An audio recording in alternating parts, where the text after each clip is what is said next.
excited to present this upcoming opportunity. It's just amazing people I'm going to introduce you to today, and I'm looking forward to hear what they have to say. It's just that's going to be amazing. I want it to be interactive. There's many of you here, so we got the chat where you can ask questions, and by all means, let's have it an open conversation. So we're going to share some information with you, but please go ahead and type the questions. I'm going to moderate the chat. I'm going to pass your questions to Adam and Andrew, and they're going to answer. Before we start talking about the opportunity or the next project, there are some people who do not know what CFP Group is, as the company I'm a managing partner and co-founder in. So just wanted to say a few words about that. Just a couple of slides before I pass the microphone to Adam. So CFP Group, it's pretty much it's two people, and my business partner Ronnie and myself. Our mission statement is that we help busy professionals build generational wealth and achieve financial freedom passively by using real estate investing strategies. So we're known for creating various projects. We're very creative in the field. So often we can bring the opportunities to people that they cannot structure themselves. This is our business model. So pretty much on the left side, you can see there are project sponsors. Adam and Andrew, it's a good example. I'm going to introduce you today. Those project sponsors typically seek funds for their projects. And we're currently working with over 10 project sponsors in Canada and the United States. On the other hand, we got over 150 investors to date. So those investors come to us and they seek to place fund and to participate in the projects. So we basically become a centerpiece, a connection between the project sponsors who look for funds and investors who looking to invest their funds. Those are our methods. I'll just go quickly over the bottom part. So the way we work, we locate the partners, we locate the investment opportunities, we do the due diligence on our time and our expense. Sometimes it could take months, sometimes it could take up to a year. So Ronnie and I do it on our own before we present the opportunities to investors. Once we verify the opportunity fits our criteria, we go ahead and present it to our distribution list, to people who invest with us. Typically, we invest alongside with our investors, so we're not brokers, we're active participants in every project. And we also represent the investors until the deal is completed. Our results, so far, we've been implementing this model since 2017 for about 6 years. We've completed 8 projects in Canada and the United States. We've returned tens of millions of dollars of capital and profit to our investors. And currently, we've got more than 10 projects running in Canada and the United States as well. This is just a small slide about what our investors say about us. So we got almost 30 5-star reviews on Google. On Facebook, we got more than 2,000 followers. So you're going to get this presentation. You can read what our people say about us, about their experience. This is our investment process. So there's several steps. Normally, people reach out to us. It's initial conversation. We do a call or video or a meeting just to get to know each other. It's important. We're not mass market company. I know pretty much every investor that we've got, and I know, as you can see, over 150 people that we've been working with. Once people decide they want to hear from us, they get emails with the information about the projects. Then they select the deals they want to participate in. Obviously, they need to review and fill out, sign the legal paperwork. Once the project starts, they get updates every month or every 2 months, sometimes every quarter, depends on the project. And once the project is over, people can decide if they want to continue investing with us. They just repeat some of those steps and we move forward. On the bottom of the screen, you can see a link where you can schedule 15 minutes free strategy conversation. It's a phone call that I can do any questions about real estate or investing. I would be more than happy to chat with you and to share my experience, and any questions you've got, I'm going to answer. And the last slide is we created an investor inner circle. This is a free community of real estate investors. Our goal is to educate, to share knowledge, to share experience. We get together every 3 months or so. Our next meeting is May 9. If you're not part or not member of our community, there is a link on the bottom right. This is where you can join us. Again, it's completely free. It's sales-free environment. We're not selling anything. It's just our way to give back to you. It was pretty fast. With that being said, I'd like to introduce Adam and Andrew from Parity Suitable Development Fund. So Adam has more than 20 years of experience in capital markets, and Andrew is a very, very known planner and developer. Has been more than 30 years in the field. So it's going to be amazing. Guys, listen, take notes, ask questions. I'm looking forward to hear. Adam, it's all yours. Great, thanks. Appreciate it, Michael. I'll just give a little bit of my background story, and then we'll get on with the presentation. So I got involved in the private capital markets back in 2004 and worked with, excuse me, North America's largest land banker, raising capital with them.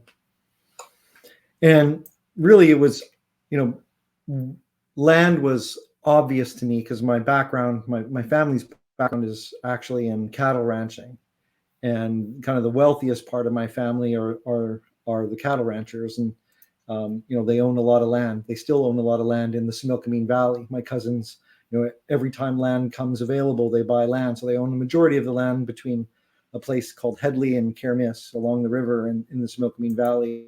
They own a big cattle ranch there, and they also have a big RV trailer park there, and then along this other side of the road, another farm, and then heavy duty mechanic shop. And so, for me, growing up, it was kind of obvious land equals wealth. And so, I raised capital for that company from 2004 to 2009, and really learned a lot about they were incredible company at marketing and raising capital and selling. One of the best companies that I've ever worked with on how to do that. But then I also learned about the entitlement process, land banking process, buying land in growth corridors, and how to do that. And they had their own proprietary software systems, very sophisticated due diligence. When they went into a new area, they didn't let anybody else know it was them, because if people knew that it was them, then they would raise the prices. So they would actually have other people. They would have numbered companies and start buying up land before anybody knew it was them. And so and then I won't go into the reasons why I left. That's another story. But then from there, the rules changed in Canada. You might be aware of this. There's a national instrument that came and kind of forced private capital markets into a dealership model across Canada, especially in Western Canada, in the exempt market dealership. And I joined a group of some of the wholesalers from that company into a dealership in 2010 called Raintree Financial Solutions, and I worked with that group from 2010 till 2016. And they kind of over time kind of turned into, in my opinion, kind of the same type of group as that company, and I left for similar reasons. And then I started a company called Parity Management and Consulting. And the reason that I started that company was to kind of go after issuers and hold them to task to kind of keep the commitments that they said that they would do with investors. And it was a consulting firm, and some of the projects that I worked on were real estate development, mortgage investment corps, and really what we did was we rallied the investors together, because in situations where people would raise capital with investors, widely held investors and stuff like that, things started to happen and people weren't reporting properly and stuff. Nobody would do anything, and that was for me, I just I'm a little bit of a control freak. I didn't put up with that, right? So we formed the company, and that's what we did, and we worked on a few projects, and then the largest project that I worked on kind of was what brought me to Ontario, and then that's how I met Andrew, and that was 2017. We actually did the first of its kind. We did a hostile takeover of a private company here in Canada called the Solar Trusts. We have 2,300 unit holders across Canada, and we have 85 solar assets. We have over $10 million in revenue. And so when we took over we did that through a special meeting, and we were able to sweep the old management, the trustees, and everything. And we took control of that company. We thought it would take us about 90 days to get operational legal control, and we actually were able to do that after the meeting in 18 days. And then it's taken us about 4 years to kind of rebuild the assets and get them operating really, really well. We restored about the banks were about to step in and kind of sweep all the assets, and we stopped them from doing that. Got them to get confidence in us, and we've restored about $12 million in value. I'm still the president and CEO of that company today. And then essentially how I met Andrew was kind of going back to my roots, and I wanted to get into land, and I want to get into finding really good land. And I was looking at land all over Canada, and most of everything that I was looking at was really overpriced. And then I was talking to a colleague of mine and kind of told him what I was doing, and he introduced me to Andrew. And I was introduced to Andrew in, I think Andrew was about May of 2021. I think was the first time we were in. And Andrew presented to me the first time, and I tell you, I say this, and it was true today. It's true today just as much as it was then. I knew he was brilliant at the time that he presented to me, but it was kind of through that process that I wanted to be able to find great pieces of land, but develop it in a way that was good for the planet and good for people. Because although working with Walton, that was the land banking company, I was pretty good at trying to not say their name out loud, but I did anyway. So, but they did a great job of land banking and choosing land in the right places. But it was more about how they developed it that I really didn't like. Right, it was all urban sprawl and cookie cutter homes and stuff like that. And I seen that happen in my community and seen what it did. And I didn't really want to do that. I wanted to do something different. And I'd read a book called The Smart Money or Money Revolution, or The Money Revolution, by a guy by the name of Joel Solomon. And he talked about, smart planning and some of the work that he'd been doing with his partner in Nashville. I was kind of looking for something like that. So when I met Andrew and he talked about new urbanism and traditional neighborhood development, I knew that was something that I wanted to do. So Andrew and I got to know each other a little bit, and Andrew did a presentation for me, and he talked about a piece of land in North Carolina called Sandy Point. And at the time, it was under contract with someone else. And then we just started digging in on it, and that's what we're going to talk about today. The two of us were able to get this land. The group that had it under contract at the time, they didn't close on it, and we were able to get it under contract. But I really had asked Andrew, if there was a project that he'd always wanted to do. Sorry about that. If there was one project that he could do that he always wanted to do, which one was it? And it was this one that he'd always wanted to do. And it's got a great story behind it. And then, but I'm a business person, so we had to do the due diligence and look at it from a business. So we've done some pretty sophisticated due diligence on this piece of land. And then, I met Ronnie, back in August of last year. And this is, something a little bit different than what CFP has done. But, what I can tell you is that Ronnie's done his homework. He spent a lot of time with me. And then I brought him down to North Carolina and showed him, the extensive amount of due diligence that we've done on the area and the region and the local partners and the local support that we have here. So I'm going to go through this with you and kind of show you what we've put together here. And this is actually a pretty simple investment, because at this point in time, this is just what's called a land acquisition fund, okay?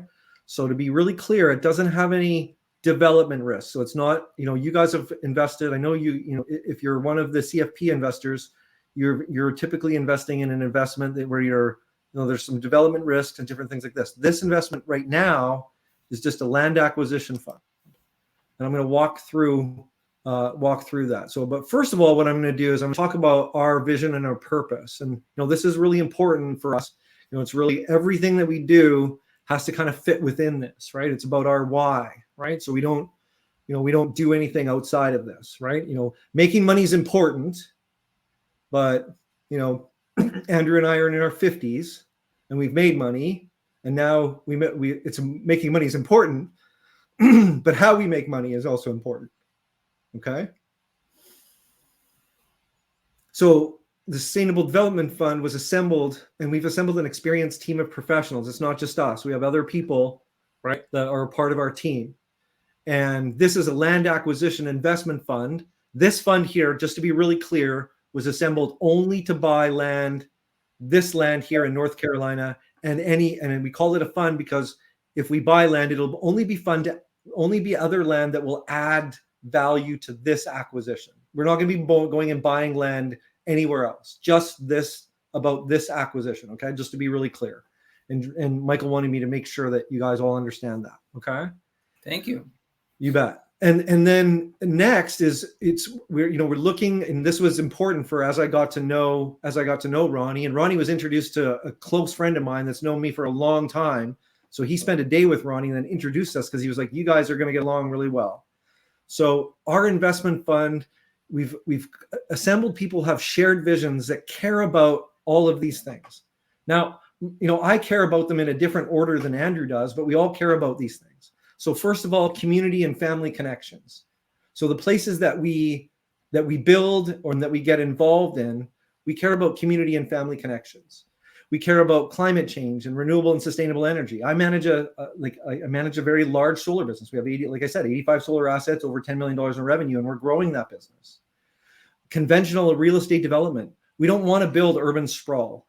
We know that it has negative effects on our society and our environment. So we're not going to. I don't care how much money it makes. We're not going to do it. We care about services and infrastructure that address our aging population. Lack of attainable and affordable housing, clean water and sustainable food sources, transparency and fairness in the capital markets. That's why I shut down my practice and started Parity, was because there wasn't enough of that, right? When I sit down with my investors, we're open book. Inflation and the preservation of capital, right? We're investing in land because, I'm concerned about inflation, right? I was looking for land because I'm concerned about leaving my money sitting in the bank when inflation last year was at 6.8%. And we've got the Bank of Canada and other banks that are telling us it's going to be 3% this year. And then, we don't have anything to worry about because next year they're going to bring it back down to 2%. Well, I don't know about you. When I look at how much money the Bank of Canada printed during COVID, and you know anything about economics, how is that even possible? So, land and hard assets are a great place for money. Cash flowing businesses that are resilient in the current economy and are restricted by their current ownership and have substantial growth potential. So those are the things that interest us and are places that we're comfortable investing our time and our money in. This was in the teaser, so I'm not going to spend much time on it. But this is something that I created, kind of in the last 4 years when I was in the private capital markets, that I used as a checklist. And if an offering didn't have it, I wouldn't go near it with my clients. And it served me really, really well in the last 4 years that I was in it. And now I use it, as a kind of a checklist when we were creating this offering and with the solar trusts. So it's something for you to use as I go through this presentation. Ask yourself, do we have all these things? So, I want to, before we go into too much of the detail here, I want to kind of summarize how simple this investment is, because we can make things overcomplicated. And this is, I structured this really simple. Okay. So first of all, and this is my personal belief, and you might disagree with me, but timing is everything. Right? Like, you can have a great investment, right? But if you buy it at the wrong time, like right now, like don't go buy an office building, right? Like, now is not a good time to do that. You know what I'm saying? Like, historically it was great, but it might not be a good time to be, like Andrew and I know a guy who works for a very well established real estate company in Canada, and he's not enjoying, holding a huge portfolio of office buildings right now. It sucks being him, right now. You know what I mean? So, timing in investments and in life is everything, right? So there's some specific drivers. When I started looking at land, and then we started looking at this land and started doing the due diligence, I was looking for some specific things about timing, that I know about growth and stuff like that, learning from being in land banking, but also being from the Okanagan Valley. So I don't know if you guys know where that is, but it's Canada's retirement capital. And it wasn't when I was a little kid, right? Like Kelowna, the whole waterfront in Kelowna was just an industrial park. And if you've come there now, it's not anymore. It's one of the most beautiful places in our country. And the real estate values have gone through the roof. But it wasn't like that before. But there's some specific things that have happened over the last 35 years that cause that to happen. And if you understand what those things are, and then just go look for those things, right? And like for me, I watched it happen as a child and as an adult, so I know what to look for because I've seen them happen before. And so there's some specific drivers that we believe are very favorable to our investment that we made. So we locked this up in December of 2021. When we did due diligence all the way up to April, end of April, and then we closed on it in May. So it's local and economic developments and the funding at the state level that we watched happening, and then more of it happened since we closed. Local infrastructure and highway systems in the region that are causing an increase of the migration and the traffic into this region over the last 10 years. Inflation and interest rates, North Carolina's real estate market and economies. If you study this state, right, if you look at the US's economy from a national perspective is one thing, but if you study like Texas, North Carolina, and Florida, they're very different than the national economy. Lack of inventory in the residential housing nationally and within the region, a global shift to ESG investments and sustainability, a shift in the real estate markets in the US to walkable communities and the rebirth of small town America. And then next, and we all know this, the pandemic has accelerated a shift to building communities that focus on sustainability, human health, and environmental impact. And I'll show you a slide here. Research we did. Wellness real estate was already growing at a rate of 22% per year before the pandemic. Regular real estate was only growing at 2.5%. And investors today are finally starting to buy hard assets in order to fend off inflationary pressures. It's an asset that's highly undervalued and often forgot by the public market investors in land.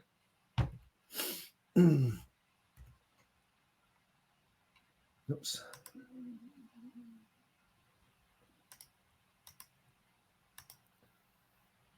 Okay, so just to summarize, we bought a piece of land in North Carolina on the water for $9.5 million. It's 1,000 acres. We got it for $10,000 an acre in an off-market sale through an estate. And the reason we got it off-market is because Andrew knew one of the sellers and he'd had a relationship with him for 10 years. Okay? All right. And we negotiated that. Andrew introduced me to one of the sellers, and then that seller introduced me to the estate, the gentleman who represented the estate, and we were able to negotiate a deal with them directly with the estate as an off-market sale. Okay.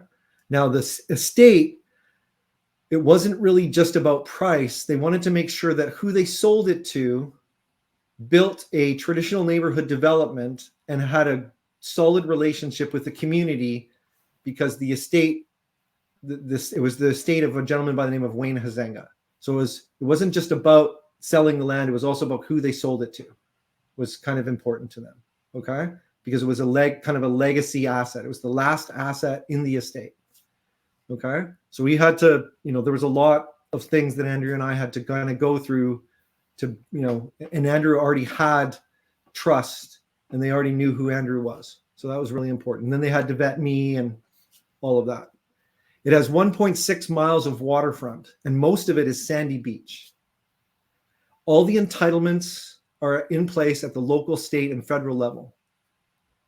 I won't go into this in depth, but if you know anything about entitlements, and if you know anything about new urbanism or traditional neighborhood development, the entitlements that we have were put in place through a process of about 8 or 9 years with the assistance of a gentleman by the name of Andreas Dumani, who is a world-class or world-renowned architectural firm from Florida, who who was the architect who is known for Seaside and many other beautiful, beautiful places in the United States.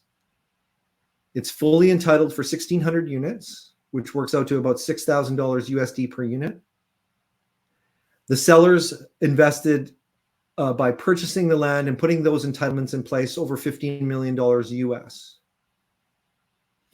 The market features is there's about 16 million people within a 4-hour drive of this land. It's in a place right near a historic town of Edenton, which at one point in time was the colonial capital of North Carolina. It's been coined the prettiest little town in the South. Recently listed by Travel and Leisure as the number 17th most beautiful small towns in the South, in the United States. We have substantial local support for the development. There are lots of amenities. The Research Triangle is very near there, like within 2 hours. 53 universities and colleges, 3 airports within 160 miles. One of those is only 3 miles from our property. North Carolina is rapidly becoming the preferred retirement state for baby boomers, and North Carolina has a favorable taxation for federal, state, and municipal pensions.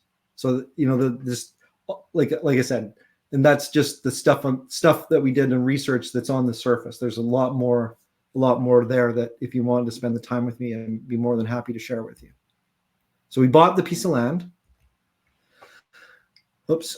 The next piece is the master plan community that was on it. Sorry, I don't know why it keeps going the other way. So we bought that for $9.5 million. The original master plan, so this is a graphic of the original master plan. Okay, all right, which is a beautiful master plan. The issue is that it needed to be repositioned. The entitlements are amazing, but the work that we needed to do was to reposition this, okay, and bring it up to date and to make it fit within what should be built within the region. Okay, all right. So that's the work that we've been doing since we bought it. Okay, all right, and we're probably, I would say, about 3/4 of the way there. The work that Andrew and I are doing on the kind of the overall vision of what the land's going to be, and then Andrew and his team are probably 3/4 of the way there of getting the pro forma done for kind of the phase 1, phase 2 part, which is really what we would call pre-development. Okay, ready to reposition the asset. Okay.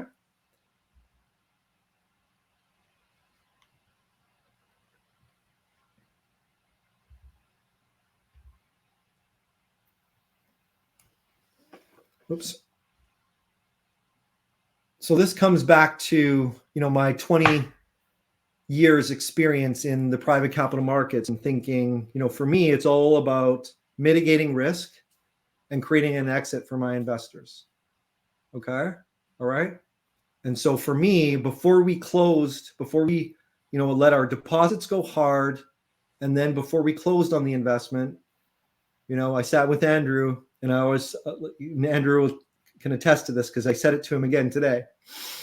As human beings, we make emotional decisions and then we back them up with logic, right? So what we need to do with an investment first is, before we get emotionally attached, we need to look at the financial side first. Okay? So when we did the due diligence on this, we had one team, Andrew, Lou, Dale, and a couple of other people. We had them come down and do the due diligence here. And then I had another team just doing due diligence up here, looking at the paper, not talking to them, right? So they wouldn't get emotionally attached and just tell me, what their thoughts were. Look at it from a financial perspective. And then I was doing my own due diligence as well, but I didn't even go down there. Okay. And then we looked at it this way. First thing is, if we didn't build anything, like if we didn't develop anything, and we bought this thing for $9.5 million, and then we weren't going to develop, could we get our capital and our investor capital back out? So we looked at it, and we looked at the selling price of farmland in Edenton, and we took a conservative price. So here's what the market is, we take a conservative. That would have got us back about $2 million. And then Andrew confirmed pricing on timber harvesting. That would have got us about 625. And then Andrew got us a kind of a base appraisal on selling, I think it was about 5 acres, I think, Andrew, around the farmhouse, and then selling the farmhouse. Yeah. And that was about, because it's got a historic farmhouse on it, which is beautiful. It's like 7,000 square feet, 3 levels, 5 bedrooms. It's a beautiful historic home. You can actually go to we can send you a link on Wikipedia. It's an actually recorded North Carolina historic home on the property. Then the selling price of the waterfront lots, and Andrew parceled those off to be like beautiful, beautiful waterfront lots on that 1.6 miles. And it would take us time, obviously, to sell those off and find builders and all that type of stuff. But over time, we would be able to pull out about $19 million out of the property. So we were like, okay, let's, that makes sense. Then next, we would get it and sell it. Next potential exit would be sell it off, get it, work on it for a while, reposition the master plan, which Andrew's masterful at. He's done a few of those and made a name for himself in the GTA. Sell it off to a third party arm's length purchaser, and that would take us, maybe 18 to 24 months. And then our aspirational goal, because we know what the potential is here, was to convert this, get control of it, and then work through it, and then convert it to a community development plan. And that's kind of where we're at now. We're probably 18 to 24 months away from being able to just, do that, and we're attracting the proper partners. And that's where you guys come in, and Ronnie comes in and stuff like that. That we're be looking at transferring it into a community development plan. But at this point in time, the limited partnership units are within the limited partnership agreement. It's very clear we can't develop it within this. We have to exit. Okay, and so just making it very clear, trying to make this nice and simple for everybody to understand.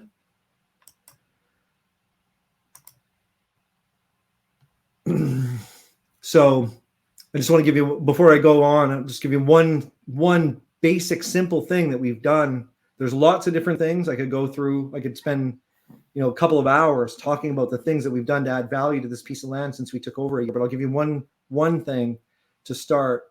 There was about $35 million allocated in the original development plan for the wastewater facilities. And if you remember up in that top corner, there was the pond fields that were allocated. The town of Edenton, being really, really smart because they wanted to grow, they attracted a gentleman who's an engineer from Raleigh to come and work at the city, and then they made him the town manager. And so he went to work on the utilities. They fixed their filtration issues, doubled their capacity, and then they applied for some grants. And you can see in our due diligence room, they've gotten $4.8 million in grants to expand there, and they'll be able to handle all of our wastewater in our development. And we've agreed to, upgrade some of their stations. So our costs have gone from $35 million down to about $500,000 for wastewater. So as you can appreciate, that increases the value of our land considerably because of that cost coming down. And that's just one thing. There's quite a few different things that we've done to increase the value of this land since we've purchased it. So then the structure is really simple. The offering that you're being offered today is to be able to purchase the units at a discounted $90 units. Okay. Our investors that came in last year came in at $83.08. So it's $90 now. These are actually series 1 LP units, just a different price. Then upon exit, you would receive $100 per unit in priority before any distributions are made, plus an 8% hurdle. So basically, you buy at $90 and you receive $108 before there's any distribution to management. And then it's a 80-20 split on anything over and above that. Okay. And so just to be clear, management's investing in the LP units along with you. We're all investing under the same terms. Okay. All right. And then the return target, unlevered annual return target of 18%, okay, is our return target. That's what we're trying to accomplish for our investors. So if we accomplish this in 1 year, we look most likely be more than 18, but 2 years we're looking at like a 36% return. Okay, that's our objective. Okay. Additional benefits that are tied to the limited partnership, and these are within the LP agreement. Okay, this isn't something I'm just saying, right? They're written into the LP agreement, right? There's a first right to purchase lots every time we release lots as the developer. Before those go on the market, the LP unit holders get first right. And if you come into this investment and you learn about traditional neighborhood developments, like when I show you the slide on Seaside and you see how those lots appreciated, a lot of wealth is created in a development like this through the lot sales, like a tremendous amount of wealth. Okay, so it's not just in the land purchase like what we're doing right now. It's over time on the lot. A lot of wealth is created in these developments when they start, and then as they become a community. And so that's something we want to offer to our LP unit holders, because you've helped us buy the land and get this started. And this is the first stage. And then multiple exit strategies, which I went through, and our objective is to create an exit within the next 12 to 24 months. Okay, so pretty simple investment. We're buying a piece of land. We're going to create an exit. There was 3 exits. We've ruled the first one out, and now there's 2 left. But most likely, based on the amount of work that we've done now and the relationships we've created, most likely it's going to be a community development plan, and that's where it'll be an option for you to convert to a community development unit somewhere in the next 12 to 24 months. Okay. And why I say an option, you get an option to just take the cash. Okay. Going backwards, I think you need to go Yeah. My screen is frozen. You just need to click something, I think, there. I did it for you.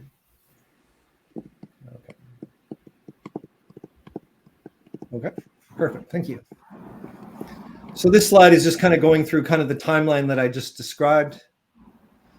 So phase 1's capital raise, purchase land, which we completed. Phase 2, 6 to 10 months strategic planning, which was June 22 to March 2023. Paying out the seller's note, which is what we're in the process of doing right now. And then phase 4, in the next 12 to 24 months, is executing on the best exit for our LP unit holders, which will be either, like I said, an arm's length sale. And we've had interested parties, right? We basically say, make an offer, come to Edenton, make an offer, and show us proof of funds. And so usually what's happened so far is people want to get involved with us. Instead of buying it, they like the plan that we have, they like the partners that we've created, and they want to look at being investors. Okay.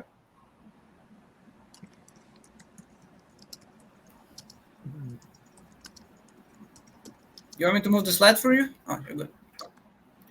There we go.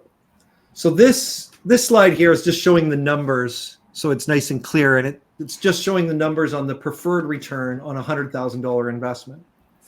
Okay, so if you make a $100,000 investment, the unit purchase price is $90, gives you a total of 1,111 units. The value of those units when we create the exit, if you take the cash, would be 111,1111. Okay, and then so you got a capital gains of 111,000. Now we've created the structure we had done by a gentleman by the name of Lauren Shillington at KPMG. Lauren is kind of known as one of the top tax experts in Canada for people who basically if you want to become a non-resident in Canada and get your money offshore, Lauren's one of the top guys. So we had him design the structure for Canadian and US investors who want to invest. And we have, all of the information. So, we can provide accounts, and we can make sure that you invest in the, whether it's personally or within a corporation, a family trust or holdco or whatever. And we can provide that to your accountant, and your accountant will help you make the best decision of where to invest so that the flow through works in the best interest of you. It's then the 8% preferred hurdle rate is calculated on the original investment that you made. So that's another $8,000. Then the total value of the capital gains plus the hurdle works out to just over a 19% return. And then that's not including the 80-20 split, which, we're projecting right now to be somewhere between an additional 12 to 18%. Total return projection somewhere between 32 and 38%. A targeted timeline from the time, people who are investing now. Originally, it was a 12 to 36 month timeline. Now it's a 12 to 24 month timeline. I would say, based on, the things we're working on right now, mid range, we're probably looking at 12 to 18 months. Okay. Additional benefits to the LP unit holders. The example, there's one example is lot sales before the release to the public. That's one. There are going to be other ones. We'll go through those. If you decide to invest, we'll go through more detail. But we have limited time tonight. Adam, if you don't mind, I just want to repeat it for people just to make sure they understand. And everyone, you can ask the questions in the end. So the total return is projected to be between 32 to 38%. The Correct. targeted time frame is 2 years, but there's a chance it could be done much faster, meaning your return will remain the same 32 Correct. to 38%. But in best case, you can do it within a year. In worst case, what we call, could be 2 years, but potentially it could be 18 months. So those were total numbers. And again, the sooner we do it, the more return for you. Exactly. I think the key is the reality is that the work that we've done is on the land is done, and the land is worth what it's worth.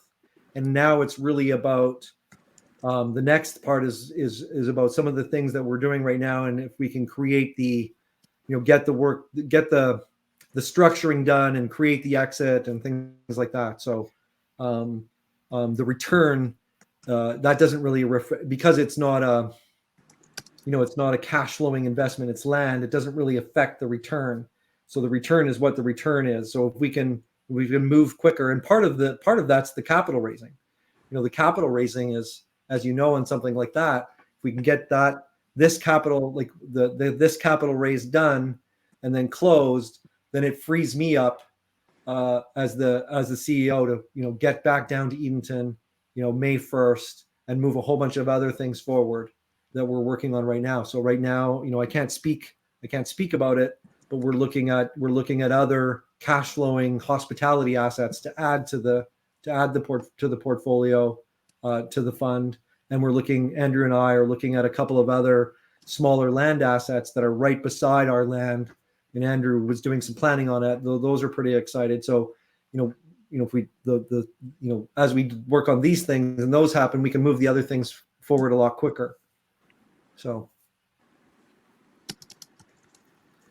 okay. And things are moving quickly there. And these things here are, there's a lot of words on this page, but I've already said most of these words in the presentation. These are, kind of your traditional executive summaries. They're important words. You guys are going to get copies of these from Michael. This is our executive summary. It goes through the property address, the investment strategy. These are important slides, but I'm going to let you guys, you can read these in your own time. I've said and talked about most of these things already. This one is an important slide. It kind of summarizes everything as well. And then this one here is what we would call our strategic business. So this is kind of the outline of our strategic business plan, kind of the steps. As you can appreciate, the one that I review every day is a little bit more detailed than this, but this has kind of the the key points there. right? So right now, some of the key points there I'll touch on is, the complete the development pro forma for phase 1 and phase 2. And I can tell you that, Andrew and, Lou are working on that daily. We've got, Langen Geotech in engineering, which is an international firm right now doing soil testing. And, Andrew was pretty excited. It's all the testing that's coming back right now is giving us, affirming, a whole bunch of things that, are good to keep costs down. And, some of the structuring that we'll be able to do in the marina and stuff like that is going to be better than we thought. So that's good. So a lot of work's being done to get that. So to get the numbers really tight on the pro forma and stuff like that. So a lot of that's being moved forward right now. And then raising the profile of Edenton in the county to explore further economic opportunities. We're supporting Edenton in doing that, but Edenton itself is doing a tremendous amount of work there. There's so many things that are happening within that community and the surrounding communities right now with the new ferry system, and I'll touch on that. Okay. Oh, this is a real. No, I skipped that. Let's go, Michael. If you can bring that back, yep. That's a really important slide there. So this is a really important slide. Investment in the LP units are currently only available to Canadian and U.S. accredited investors. The current investment minimum for the CFP group investors is $49,950, and that's a little bit of an odd amount. It's because we wanted to make it an even amount at $90. It's 555 units, and contact Michael directly to discuss the investment further. He's, understands the investment's got all the information. He can go through that with you. Okay, that's the next steps. And now, how are we doing for time? Because I want to go through some of the market part. Yeah, so we about 47 minutes in, and we allocated a total time of an hour, 30 minutes. Okay. And people started asking questions. So what I suggest we do, let's answer some questions related to the investment. Okay. And then once we have more time, we're going to provide more information and answer some additional questions, because those probably are going to be most important questions related to the investment. So the first question I got, is it Canadian or US dollars? It's US dollars. Yes. Well, actually, we have two subscriptions. So we have a Canadian subscription and a US subscription. So they can subscribe in either one. Right? So yeah. I also want to address a little bit the pricing. So our minimum is typically $50,000. But by the way, outside of CFP, people who invested in fund, the minimum was much higher. And this funny amount, just really we try to make it as close as possible to $50,000, but it had to be should be able to divide to a number of units. There is a very long question that I got. Let me read it. I'm local, no Edenton area. There are no jobs in the areas of now. What do we think will attract folks to the area besides retiring? Sounds like we're being asked to provide a loan. Since the land was already purchased, why not to take a loan from the bank at X amount of percent and use the land as a collateral? How much are you looking to raise, and what do you plan to do with it? So basically, there are three questions. Let's answer one by one. So the first one, who is going to come beside the people who are going to retire? Well, I would say that being down there, I would say the types of people that are moving there are retirees and pre-retirees. And I would say that the one thing that's restricting jobs and jobs growth there is development, right? So there, I would say that there are companies there that want to grow, and companies that would like to move there, but there is nowhere for them to move their employees. So I think that, I think the person is right. I've spent some time there. I think there is the potential for growth, but there are some things and some infrastructure that needs to go there. I know that there are people that want to see the town grow, and they want to see families move there. And I think it's a very attractive place for families to grow, but there's some other things that have to go there. And I think, a group like us and our and stuff like that could help with that. But I think, our market studies show the same thing, that it's retirees and pre-retirees. And so the money that we're raising right now is not a loan. This is equity. So. Okay, and I can address that too. So there is a loan to purchase. Typically, the banks would not cover the what was called soft cost for any project. So for that, the project sponsors need to be additional funds, and typically that's the investment we bring, and it usually complement the loan. So it's not just the loan that could be taken from bank; it's on top of that. How much we're looking to raise? It's going to be $1.5 million allocated to CFP Group. Okay. I see any other questions so far, guys? Okay, so let's move on, and if there's more questions, we're going to stop and take over. Okay, let's go to the next slide. Okay.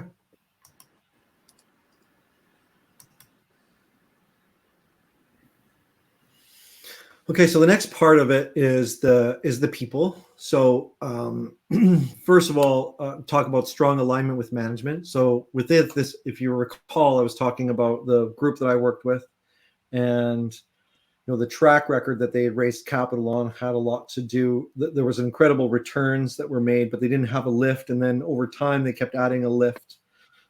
So with our investment, there's no lift, right? So you have the land purchase and then our costs, but no lift, as in we're not making a profit to raise capital. And the general partners have invested over 30% of the capital to date. Okay, so strong alignment with the investors, and our capital goes into the limited partnership units just like yours does. The limited partnership units are secured by the land and possible other strategic land and real estate investments. Parity Capital has assembled an experienced team of professionals at all levels: asset management, investment banking, land acquisition, real estate development, legal, and accounting. The fund's also aligned itself with experienced and successful developers, architects, engineers, builders, and sales and marketing firms. So that's Parity Capital, McLeod Law, KPMG, Leland Alliance.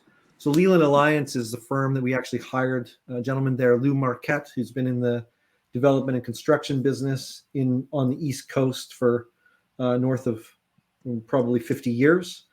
He was one of the main developers on East Beach in Norfolk. We hired him. He had looked at actually this piece of land in 2005 before all the entitlements were in place. So we hired him to do the due diligence, along with Andrew when he came back and after doing the due diligence wanted to invest some money and actually become our partner. Milbourne Group. If you're from the GTA, you've probably heard of Milbourne Group and or Hunter Milbourne. Hunter is known as Canada's condo king. In his 20s, he created the condo pre-sales market. At one time, Hunter owned all the Sotheby's dealerships in Canada. Still owns some in Asia. Still is in the high-end condo sales market. He's an investor in it, and will be one of our general partners, and he's also one of Andrew and I's advisors. Michael Watkins, architect. Michael worked with DPZ Co-Design at one time. Now has his own firm in Kentlands, Washington. Was the town architect for a beautiful place in quite a few places, but one of the ones specifically in Louisville, Kentucky.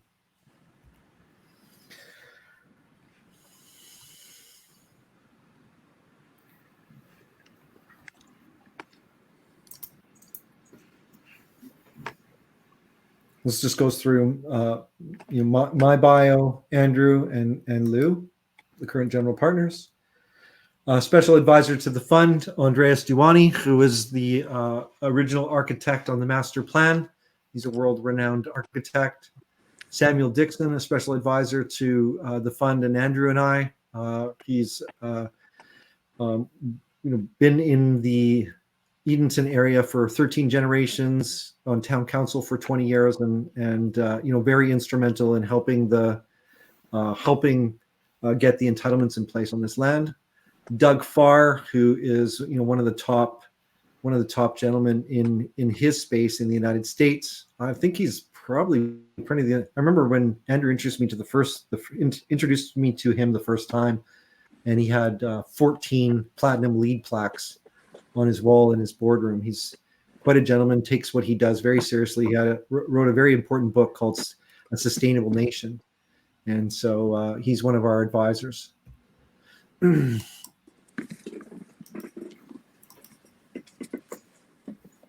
then Maria and Lauren, who are very important advisors to our fund as well.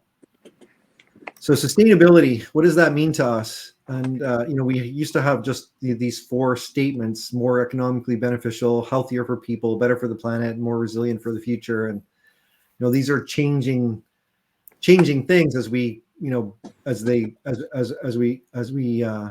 go along. But they mean a lot more than just those terms to Andrew and I. And then traditional neighborhood development, which is very important to the kind of the core of what it is that we do. And so you guys will get a chance to read a little bit more about traditional neighborhood development, but I don't want to go into it too much because it can get confusing, because at this point in time, really this is, like I said, we're investing in land, and it's a land purchase that can convert. But it is important to understand that if you decide to stay in this with us long term, it's not going to be, this isn't going to be developed as a cookie cutter urban sprawl investment. And you can see the difference in those 2 pictures. Those pictures say 1,000, they say a lot more than the words do. They look very different. One is just a strip mall, and the other one is a well thought out neighborhood. That's a beautiful place to live. And that's the biggest difference, right? A traditional neighborhood development is known as a village style development. It includes a variety of housing types, mixed land uses. It's an active center, has a walkable design, right? It uniquely provides numerous ESG benefits to their communities, healthier lifestyles, both physically and mentally. It's just a beautiful place to live, right? And a lot of times you'll find that the developers actually live there, which you don't find in urban sprawl developments. Very rarely do the people who build those places actually live in them, right? So, and then when it comes to the other things, what do we believe about sustainable development is that this is a business, right? Right? Okay. And we always consider the short-term and the long-term economic impact for our stakeholders. And when I say stakeholders, I mean our investors, the communities that we're in, our employees that work for us, right? Our partners. Then healthier for people. We're always thoughtful to the physical, mental, emotional health of the families that live and work and serve in the communities that we're in and we're neighboring, right? Better for the planet. We're mindful of the land and the environment around us, and that we're constantly learning how to be better stewards of what we're responsible for. There's never thinking that we know everything already. There's always things to learn, and people will share with us, go, oh, we didn't think of it that way. Like, even though I'm in the solar business, I don't think for one second that I know everything about everything when it comes to solar. And there's always things that I can learn about that. And maybe it's not always, the right thing to do to put solar everywhere. Right. Okay. And then more resilient for the future, right? We want the communities that we build, or if we're like, when we build something, we want to build something that's still there, right? That creates a legacy and it's there for a long time. Right. You go to Edenton and you go there, you'll see homes and stuff like that have been there for hundreds of years, and they've stood the test of time. That's the type of things that we want to build. Okay. And we think of multi-generational planning in everything that we do. All right. So I did estate planning for years, and, that was the thing I was thinking about, constantly thinking about, the decisions that we make now and how they affect our children and our grandchildren and our great-grandchildren.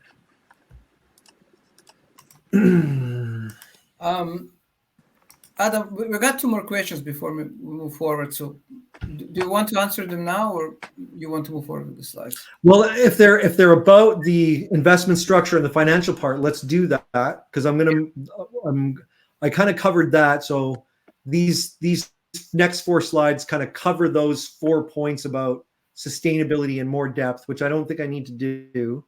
And I'm going to go into just the market. Okay. The market and what's kind of going on in the region. So Okay, so you decide. let's. So there's a couple of questions again. So what is the long-term opportunity? Can we take part in the development phase and sell of the unit? So I guess the question is about the next phase. So this phase is buying the land and selling it. But there's also, and you mentioned that there's an option to convert the units to the next phase, which is development. So can you address that in more details, please? Okay, sorry. Repeat the question again. For the next phase, if somebody wants to continue, not just to exit the deal after, let's say, 18 months, and they want to take part of the development, okay, is there an option to stay long term? Yes, yeah. So the way we structured this was, like I said, I worked in the private capital markets for over 20 years, and some of my friends are like the CEOs of some of the top companies out there, and I remember we would sit around late at night and talk about over some pops and stuff like that, and talking about the just throwing out ideas. And the first company, I remember John Cortliff and I, a gentleman, we talked about this. The thing about doing voting, limited partnership votes, where you do a vote and then you force all of the unit holders to all do the same thing, where everybody's different. So we came up with this idea of individual elections, and then they went to their lawyers and go, can we do this? And they were the first ones to do it. And so we did it on our fund. So our fund has what's called an individual election, which means we won't do a limited partnership vote. So we'll sit down. Obviously, these are your investors, Michael. So we'll sit down with you and each one of the investors. And yes, the answer is yes. They'll get a choice.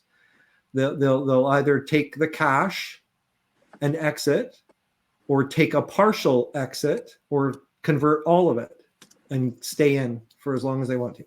Okay. It's an individual election. So we're going to talk about next phase when time comes. It's obviously a little too early, but there's an option to do that.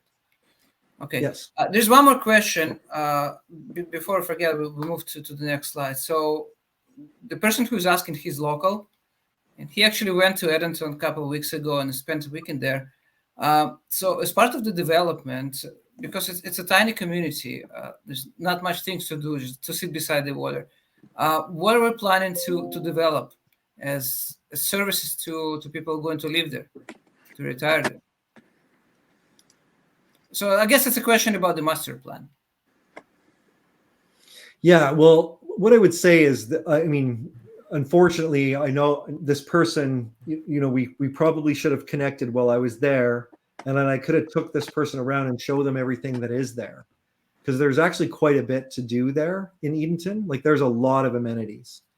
And so if you go there on your own, right, you won't, it's kind of like if you go to Spain by yourself, right? If you don't go with a local, you won't know what's there, right? So there is quite a bit there, but we're going to put a lot more there. So a traditional neighborhood development is building a community. So we're, yes, we're going to put a lot there, and we're going to add to what's already there. Okay. Yeah. We can provide the details separately. Thank you. Yeah, and I would be more than happy to have a personal with this person, walk them through. And I've actually got some of the stuff within the presentation I can walk through. But I mean, if you like the outdoors, fishing, hunting, golfing, swimming at the ocean, sailing, boating. Like, I'm from the retirement capital of Canada, and everything that people move here to the Okanagan for, except for wineries, is there. Awesome. Right? Yeah. Okay. Thank you so much. Yeah. You bet. Let's move forward. Okay. And I think the only reason there isn't wineries there is because the farmers in the region make way too much money on all the other stuff. They're not going to switch to wine because they make too much money off of the other crops. Basically, and that's because I've made the relationships, and they're like, "Have you guys thought about doing wine?" They're like, "Yeah, we've looked into it, but it takes too long, and we make too much money off what we farm already." Okay. So Thank you. you bet. So this slide I put in here again because, you know, like again, I just wanted to accentuate timing is everything. And what I would say, if you were to come to my community at a certain time, just like this person's saying, there's everything they're seeing, I agree with them. But if you had come to Penticton before, I think the whole point of it is, you know, it's really this simple. And I can't remember who I'm quoting right now, but it says, buy land, right? Find the land, but like buy it before they get there. Like, you know, before the growth happens, because by the time the growth, by the time growth is there, it's all too expensive. So we've done the research. I mean, this is a region that's been asleep for 70 years. And the reason that it was asleep is because the I-95 was built. And it bypassed this region, so the traffic, and it was just too hard to get in here. And then the Highway 17, which was improved over the last 10 years. And now people are starting to get off the I-95, which has become a parking lot when they're coming from Washington and Philadelphia. They're getting off and they're rediscovering this region. They're going, geez, what is this? And then the pandemic happened. And then Edenton and the region is going through a kind of a rebirth. Some of the communities have been redone, like Little Washington and stuff like that, and Elizabeth City and stuff like that. And now there are other things that I'm not going to go into because it's research that I did, right? Other people can do their own research, right? And now there's some other things I'll bring up here and I'll show you. Because, you know, we're asking you to invest, right? Oh, my mouse is stuck again. If you can flip the slide forward for me, Michael, just because my mouse keeps getting. So this is important, right? You know, it's taking a look. I mean, if you look at the GTA, and then you look at the like cottage country and how far that goes out, right? And then you look at Edenton.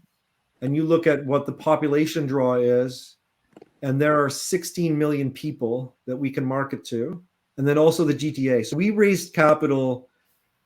We've been raising capital very strategically. So when we started, I said to Andrew, we're going to raise capital like this. We're going to raise capital within the GTA, but raising capital with people like I said, you know, so we brought in Hunter Milbourne, not because we needed Hunter's money, but because he needed Hunter's network, right? So Hunter has a massive network of real estate buyers. And then we brought in Christopher Invidiata. So Christopher is the top RE/MAX realtor for the last 15 years in Canada from Oakville. So he's one of our investors. And then he introduced us to a whole bunch of real estate developers in the GTA, and they're our investors. Right. And then we started bringing in hospitality groups from the GTA. Right. Okay. So that'll be our marketing, because I don't know if you guys have heard the term halfback, but the reason there's a whole term called halfback because Canadians who've been moving to Florida and Mexico are discovering that they hate summertime all the time. And they're discovering that North Carolina is a beautiful place to have a second home. Right. So when we get going, you know, we've got two of the top guys in real estate marketing who are in our partnership already. Okay. Next, regional. So we're looking for regional investors. We got now two of the top guys, one guy out of Virginia Beach, another guy out of Raleigh, APG, real estate advisors, right? And we got their attention. Then once we get to a certain point in time, it'll be local. Okay. All right.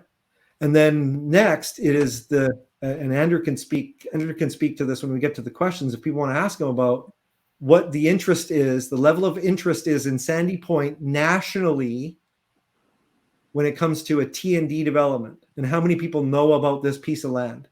It has national recognition because it has entitlements on it that no other piece of property in this country has ever been able to get. So once we get started and we start marking this, right, T&D people all over the country are going to want to buy a lot here. Okay.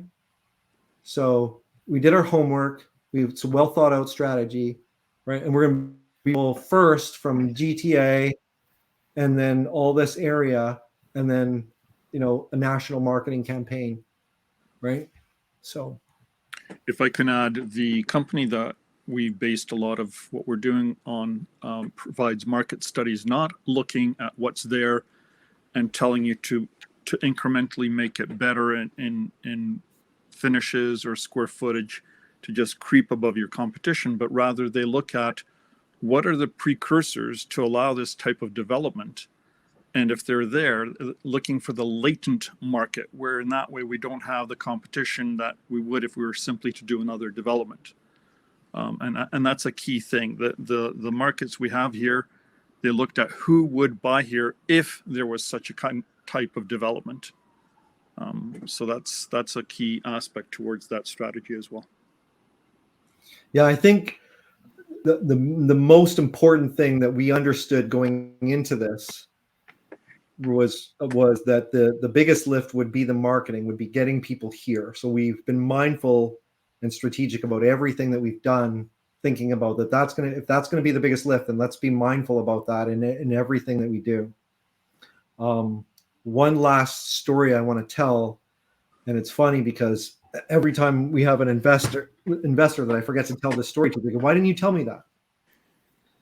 So it's very important to understand why this piece of land. Why did Andreas pick this piece of land? Okay, he's a world-renowned architect. And then why Wayne Huizenga? Why was Wayne Huizenga invested in this land? Wayne wasn't a real estate developer. He had some marinas in Florida, but he was a businessman, right? He was one of the, I think, the only person ever to be the president of 3 Fortune 500 companies at one time. He also owned 3 professional sports teams, right? Florida Marlins, the Miami Dolphins, and what was the other one, Andrew? The Heat. The other Florida sports team. Miami Heat. Okay? The basketball, yeah, the NBA. Yeah, Miami. So he owned all 3 of those sports teams. Blockbuster Video, Auto Nation, and he started Waste Management he started that from scratch. One garbage truck, and then another garbage truck, and then right. So great success story in Florida. And then, so how did this happen? So Andreas got this. The way this story's been told to me, it's told me a few different ways, but and maybe I tell it. So I'll tell this story, and then Andrew's texting me. We need time for discussion. So,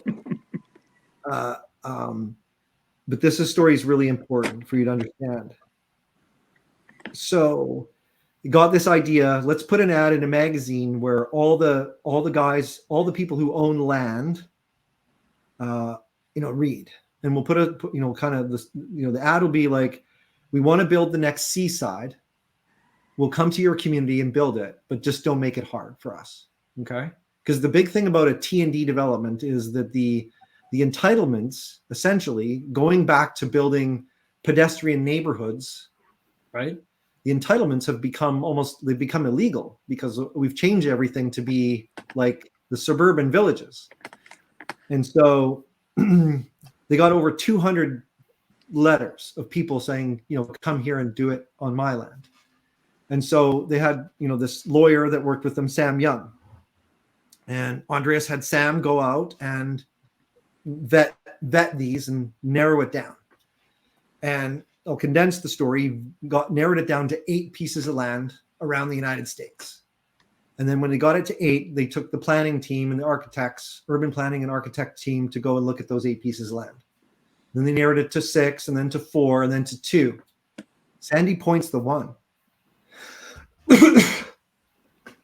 And the reason they chose it was because of its location. It's on the waterfront, all of the amenities, near a small little town, right? Close to the ocean, all of those things that they were looking for, right? And then Sam knew Wayne Huizenga through his network, and they pitched him, and they got him involved, and he invested. He was the gentleman who invested the money, right? And So that's a key thing out of that criteria is being 12 feet above water level. So we have addressed sea rise in both the location and the actual design of all the public spaces within it. So we are very much aware of climate change for this. yeah, exactly. That's a very important piece. And then the other part of it, the other part there comes to like the Outer Banks, right? So the Outer Banks has, exploded in the last 20 years. But if you, again, another piece of research we did, and you could do that yourself, you've got 10 to 15 feet of erosion on an annual basis, and you can see the pretty pictures of the Outer Banks, but you can see the other pictures of houses going into the ocean, and you can't get insurance. Very difficult to get insurance there. Well, here's a great place you can buy a home, and get insurance, right? So I'll just show you a couple of these, and then so this is timing again is everything. One of the things, when we talk about the Outer Banks today versus talking about the Outer Banks five years ago, it's an easier conversation, especially with people who watch Netflix, because everybody watches watches the series The Outer Banks, right? So everybody knows what you're talking about. But the two pictures at the top are really important. These are two things that are happening this year right now, so timing is important. The North Carolina, as IBX, is expanding its ferry system to help with tourism. So this is the Harbor Town project, and it just so happens that Edenton, the small little town right near us, is where the main part is, and that's to connect these five harbor towns: Elizabeth City, Edenton, Hertford, Plymouth, and Columbia. So this first one starts here in May, and then they also announced and they purchased this as a dinner ferry vessel, which seats, I think, just over 100 people, and that starts in May. It's supposed to launch in May as well. So it's a luxurious dinner boat that will go through those five communities as well. And then the plan is to eventually connect that ferry system to a community called what is it called, Andrew? How do you pronounce that? Manitoque. Manitoque, on the Outer Banks there. Okay. So that's happening. So you'll see there is 4 million unique visitors to the Outer Banks last year. So that's a lot of tourists. So there's some slides here that you'll see that. This is other research that we did in our process. So the growth of the research triangle. You can see a lot of these companies that are moving and setting up offices in North Carolina. Some of those names I think everybody recognizes. So that's in there's a research, it's called the Research Triangles, Raleigh, Durham area. So that's about 2 hours and 20 minutes from our land. And then North Carolina is also home to the world-renowned universities. There are 53 universities and colleges in North Carolina.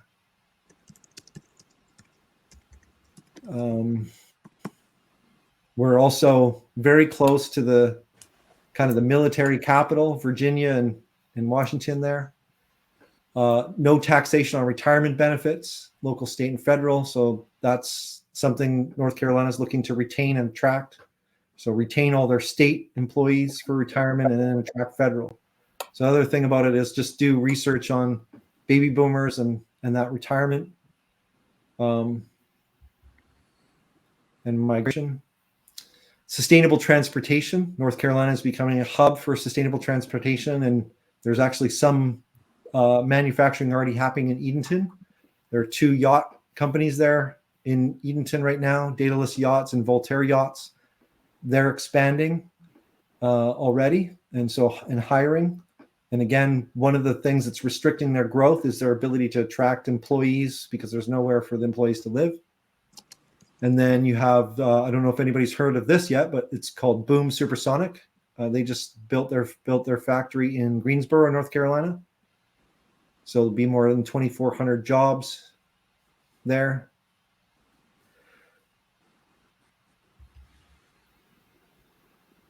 more this part here. Like I said, you can read about it, but there's more VinFast, which is the largest project ever in North Carolina, coming there. More job growth there. Like I said, you can look at the U.S. Economy as a whole, but I would suggest you look at the North Carolina, Texas, and Florida economy separately, and they're very different from the whole. And then why Edenton? Some of the questions there. Now, Edenton isn't Raleigh, right? Like it isn't a growth place or whatever. There are jobs. There are companies there. Regulator Boats is there. Albemarle Boats is there. Daedalus Boats is there. Warren Buffett has a factory there right by the airport. The town has taken over a big portion of the airport there. They're looking to attract more jobs there. So the town wants to grow, wants to bring more jobs there, but the town there's more there, but there are things happening there. If you can move the slide forward for me, my mouse is stuck again. Yeah. Just wanted also to do a time check. So we got about 5 minutes left. So yeah, I was just gonna leave the slide right there, and then because it was just a recent article that we were featured in. Edenton was featured in the 20 most beautiful small towns in the U.S. by Travel and Leisure on January 29th, 2003. We'll just leave it there. The rest of the slides that everyone will see, and they can click on the links and go and look and go from there. Okay, so I got one more question for you, Adam. I'm going to rephrase the question. So it sounds pretty much as the following. So you got so much access to big players. Why did you choose to work or partner up with CFP Group? That's pretty much sums up the question that came a few minutes ago. Why did I choose to work with CFP Group? Ronnie. We don't make choices. I don't make choices based on money anymore. I'm going to be 53. I got married when I was young. Michelle and I have been married for 35 years. I'm a grandfather. I got 4 grandkids. I make choices based on people I want to work with and that I enjoy working with. So Ronnie and I were. What? So just to rephrase, that's not the company size. Not only the company size that's important to you. Yeah, it's not about the size. It's about the person, and it's about enjoyment. I want to enjoy what I do, and I want to enjoy the people I work with. If I could add to that as well, because a key thing to how we've structured this is that it's very, very easy to go to a large developer who'll come in and change this to their vision. Our team that's worked on this knows how to build out T&Ds. And the idea to have a whole series of smaller investors who believe in the vision and believe that the team that's there can fulfill that vision, rather than have one person come in and go to the Bahamas, come back and say, I want stucco and pink ceiling tile because it looked really nice down there. So by doing it this way, we've actually, working with smaller investors such as yourselves, the idea was to not have a single large investor that could control how this thing all came out and deviate from the vision. Okay, thank you. Looks like there are no more questions, and we got about 3 minutes left. So I just wanted to recap for everyone. So first of all, thank you so much for being with us. I'm recording, so I'm going to send the recording of the webinar for all of you so that you can get an access to slides. I'm going to send the presentation as well. And I'm going to upload the video to YouTube, and I'm going to share the link with you. In terms of investment, if somebody is interested, just to repeat, so you need to be an accredited investor in Canada or the United States. The first step would be to connect with me, and then I'm going to answer the questions. And if anything I cannot answer, I'm going to refer to Adam and Andrew.